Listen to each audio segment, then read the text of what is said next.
Why do we need pluralism in economics? You would never have physicists gathering in this great amphitheater discussing pluralism in physics. You don't need pluralism in physics. But why is it that you don't need pluralism in physics, and you may need it in economics? Well, because economics is not like physics. And what is the profound difference? If you look at the curricula of economics departments, I'm sure, I don't know this particular department, I'm sure it's similar. If you look at textbooks, if you look at mainstream articles published in Econometrica and Journal Political Economy, it's not obvious that economics is not like physics. You start with assumptions, you build theorems, you prove the theorems, you have lemmas, and then usually somebody, maybe not the same author, collects some data and tests empirically, econometrically, mostly, the reduced forms of the equations that derive from the theorems. Isn't that what physicists do? More or less. But the profound difference, allow me to say, between economics and physics is that in physics, the phenomenon doesn't give a damn about our models of the phenomenon. So a meteorologist does not have to worry that the weather may change its ways because he or she has made a particular prediction. Whereas in social science, whether it's sociology, economics, whatever, the phenomenon really cares about our theories about the phenomenon. Because our theories have a capacity to alter our behavior in accordance to the theory. So you get, to put it in statistical terms, you get a plethora of false positives and false negatives. Let me just give you an example. Suppose that a friend here is a financier, an analyst of the financial markets, with an impeccable record of correct predictions of the financial markets. By the way, there's never existed such a person in the history of capitalism. Nobody has ever predicted systematically and with any degree of consistency, only by accident. It's like Marxists like myself, capitalism is going to have a crisis. At some point, capitalism has a crisis. You see, I was right. Okay. That's not science, right? But let's assume that our friend here is such a mythical person. And let's say that after tonight, we go out to the pub, to the restaurant, whatever, we have a few drinks, and she gets tipsy. And she tweets in her state of merriment that tomorrow the stock exchange is going to crash. To the extent that her reputation is a good one, the stock exchange is going to crash. That's not because the theory was good. She was drunk.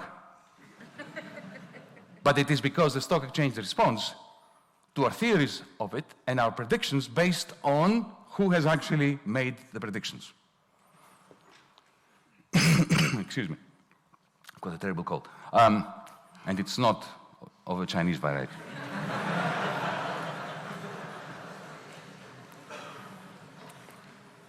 That's a false positive, what I just described, but there are false negatives as well. Suppose you are a remarkable traffic system designer, modeler, and in the same way that a meteorologist or a financial expert has a model, a mathematical model embedded in a computer, in the case of the meteorologist to predict the weather, given input of data from different weather stations and satellites and so on, you have data coming in from various roads and sensors measuring traffic flows. And you have a mathematical model in there that churns out predictions about, Google Maps does this all the time these days. You don't even need a very sophisticated model, right? And let's say on the basis of all this input, the excellent predictor of traffic jams comes up with the prediction that tonight at midnight in Stuttgart there's going to be, on that particular street, a major traffic jam. And because this person is renowned for his capacity to predict traffic jams, the let's say that the radio stations and the television stations of the local area transmitted. There's not going to be a traffic jam there. But is it because the theory was bad, or was it because people believed that it was correct and that they didn't go? So that is a false negative. That interdependence between the phenomenon under study and our theory of it. Think about it. All those theories about efficient markets, the theories about the real business cycle, the theory of rational expectations, those of you who have studied economics, those became part and parcel of the ideology of post-1971 capitalism, an ideology that crashed and burned together with Lehman Brothers in 2008. But those theories really altered the way financiers thought.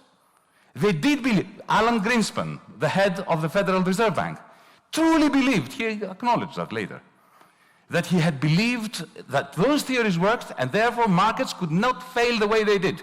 And then he came out in a Senate committee and did his mea culpa. He said, my model of the world crashed and burned that day, the day Lehman Brothers collapsed.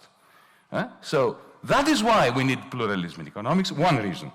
Because we don't have empirical means by which to ascertain the quality of our hypothesis.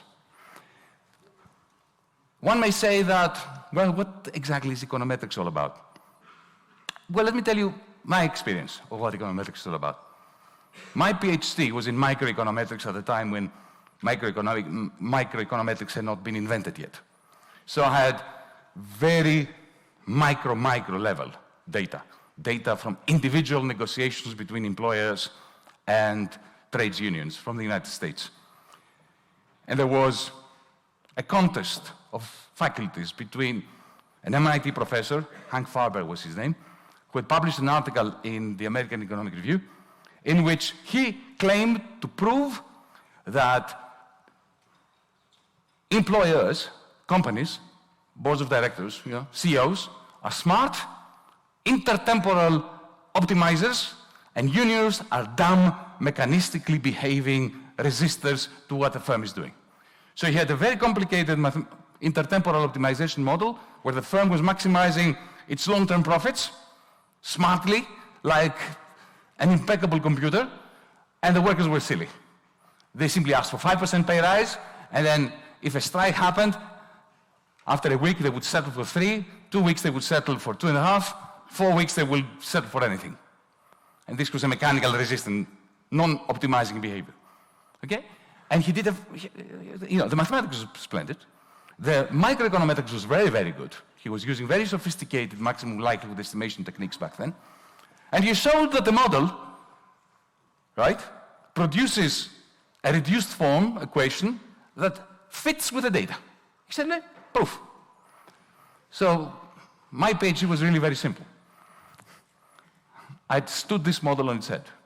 I said, imagine that we have trades unions that are very, very smart, and they're maximizing their intertemporal aggregate wages. And the employer is stupid and resists mechanically.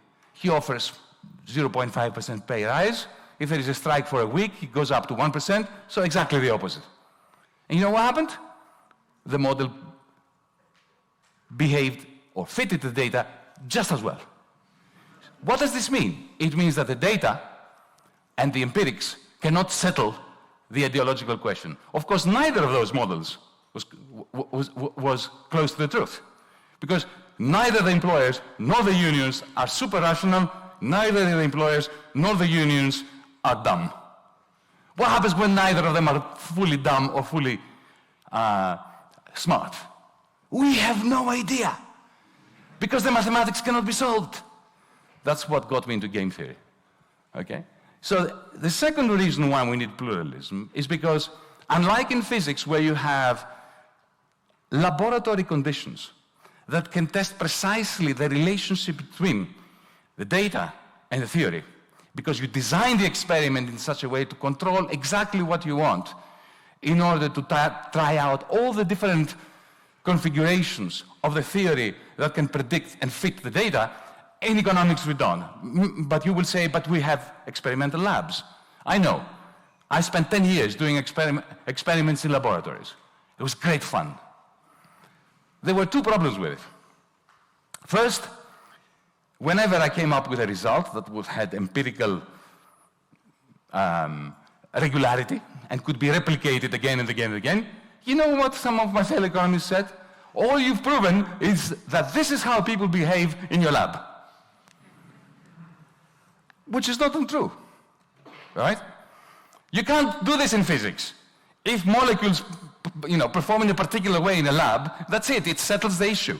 We move on, right? Second objection. Some of you who have suffered economics, right, will have heard of the theory of expected utility theory. It's a particular model of how people behave under conditions of risk.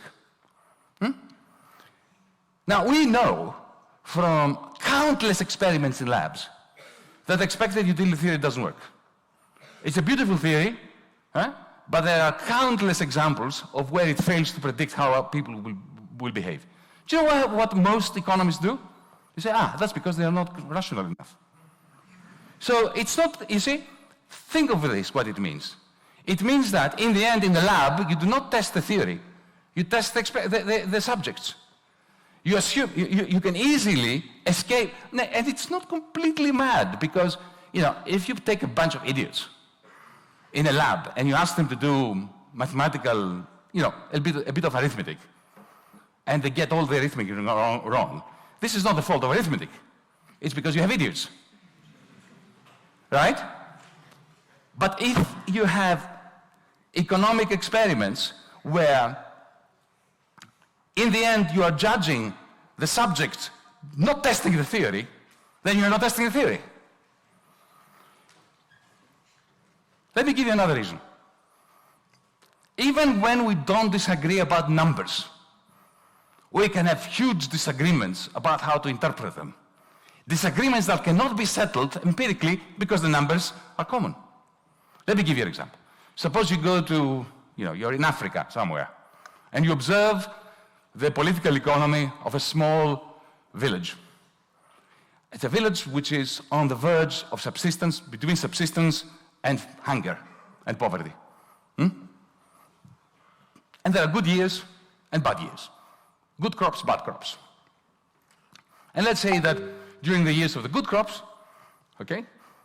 the supply is high, price drops in the local market where they take their wheat, whatever it is, corn that they produce. But nevertheless, the total revenue is sufficient, divided per family, for them to buy enough rice or whatever it is that they eat, sweet potatoes, in order to be just above subsistence level. In the bad years, produce is not enough, so we have a really tough time for these villages. At least, however, because supply is low, the price is higher. So they make up some of the losses from the drop in quantity by means of the rise in price. Okay? So, on average, they are just at subsistence. Average between good years and bad years. Now suppose that one year, a middleman comes during the good times, during the bumper harvest, and buys a quantity, the excess produced during the good year, and stores it in some warehouse. Right? By doing this, and why would he do this? He would do it in order to sell during the bad year. But then, what happens is, supply rises because of the wheat that is being provided during the bad year. So the farmers, during the bad year, suffer the loss in quantity without the gain in price. And then they starve. Right? Let's say that we agree on the numbers. We just did the analysis. We are all in agreement. Now compare and contrast two different interpretations. One interpretation is this middleman, on the strength of his capital, the fact that he has some money that allows him to buy a part of the produce during the good years, is profiting at the expense of pushing, on average, that village below the level of subsistence. He should be forced, either through price controls, taxation, or legislation, to stop doing this. Interpretation number 2. The middleman is providing a service to society. Because by buying during the good years and selling during the bad years, he's stabilizing price. And to the extent that the bakers in the local towns require price stability, he's offering a service. So, do you see what I mean? Here you've got the same situation. The same numbers. We are not disagreeing on the numbers. Right? It's not even a theoretical difference, but there is a political difference. There is an ethical difference. You have to choose, as a political economist, as a citizen, whether price stability is more important than the fact that some people starve. That is an ethical issue. That is why economics can never be a science. And that is why we need pluralism.